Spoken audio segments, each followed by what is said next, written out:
दोस्तों एक five eyes network है, यानी 5 कंट्रीज का एक अलायंस है और अब वह इंडिया की तरफ देख रहा है कि इंडिया भी इसके अंदर शामिल हो या फिर इसका हिस्सा बने। आज हम इसी के ऊपर बात करेंगे।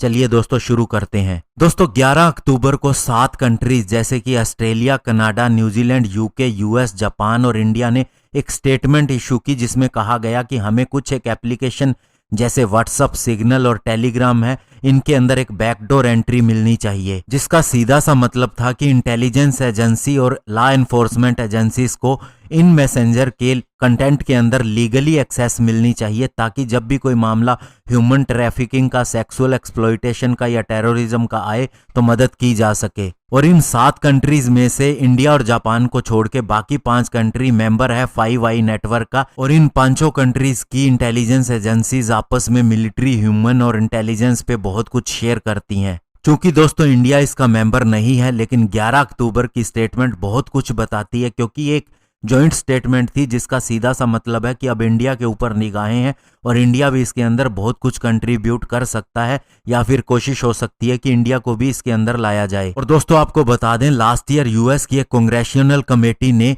एक under secretary of defence for intelligence और साथ ही डायरेक्टर ऑफ नेशनल इंटेलिजेंस को कहा कि वो उन्हें ब्रीफ करे कि इंडिया और जापान को इस ग्रुप के अंदर लाने से उन्हें क्या बेनिफिट होगा, किस तरह के चैलेंजेस होंगे और साथ ही क्या रिस्क हो सकता है इंफॉर्मेशन शेयर करने में। और साथ ही उन्होंने कहा कि अगर हम 5i अलायंस के साथ में भी और आगे बढ़ते हैं तो इसके भी क्या प्रभाव होंगे। और साथ ही दोस्तों वे अप्रिशिएट करते हैं इंडिया और जापान के रोल को, स्पेशली पीस और स्टेबिलिटी को इंडो पैसिफिक रीजन के अंदर मेंटेन करने के लिए। और दोस्तों आपको ये भी बता दें कि जो 5 आइज इंटेलिजेंस काउंसिल है, इनके अंदर एक चार्टर है, एक रूल है कि उनको जो नॉन मेंबर कंट्री हैं उनके पॉलिटिकल ऑफिस और साथ ही उनकी सिमिलर ऑर्गेनाइजेशन के साथ में भी कांटेक्ट मेंटेन करके रखना होता है। और दोस्तों इस 5 मेंबर अलायंस का सचिवालय भी inspector general of intelligence community office के अंदर ही स्थित है, जो वाशिंगटन डीसी यूनाइटेड स्टेट के अंदर है। और जून 2020 के अंदर एक वर्चुअल मीटिंग हुई थी इन 5 मेंबर कंट्रीज की, जहां पर इन्होंने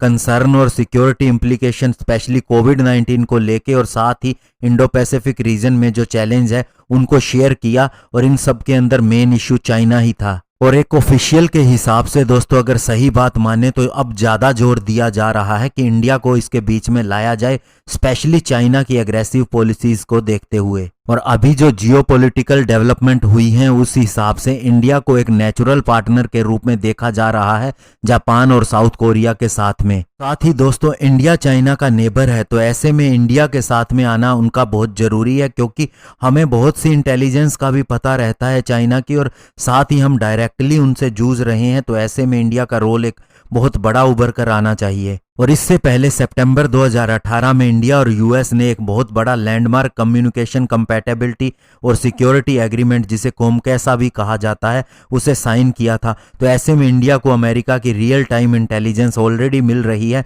जिसके अंदर बहुत सी क्रिटिकल इंटेलिजेंस शामिल है कि चाइना ने क्या मिलिट्री डिप्लॉयमेंट की है और पाकिस्तान ने क्या मिलिट्री डिप्लॉयमेंट की है। और साथ ही अभी यूएस के secretary of state Mike Pompeo और डिफेंस सेक्रेटरी मार्क एस्पर भी इंडिया आ रहे हैं, तो इस मीटिंग के अंदर भी बहुत कुछ डिस्कस होने वाला है। साथ ही दोस्तों नॉर्थ और साउथ ब्लॉक के पॉलिसी मेकर के अंदर एक कंसर्न ये भी आ रहा है कि बहुत से पूर्व डिप्लोमेट का भी ये कहना है कि इंडिया ऐसी अलायंस के अंदर जल्दी से शामिल नहीं होता, इसीलिए हमें इन चीजों को बहुत ही तरीके से देखना होगा। लेकिन दोस्तों ये सारी चीजें अब चेंज हो रही हैं, स्पेशली अभी हम क्वाड की ही बात करें या मालाबार एक्सरसाइज की बात करें, जिसके अंदर ऑस्ट्रेलिया को 13 सालों के बाद इंडिया ने शामिल किया है। तो इससे पता चलता है कि इंडिया की अब इच्छा है कि वह ज़्यादा से ज़्यादा अलायंस बनाए, और स्पेशली जो चाइना के साथ में स्टैंड ऑफ चल रहा है तो इंडिया की भी ज़रूरत कुछ ऐसी ही है। तो इस समय माना जा सकता है कि इंडिया भी इसमें शामिल हो जाएगा। बाकी जो अगली मीटिंग होगी उसके अंदर बहुत कुछ निकल के आएगा।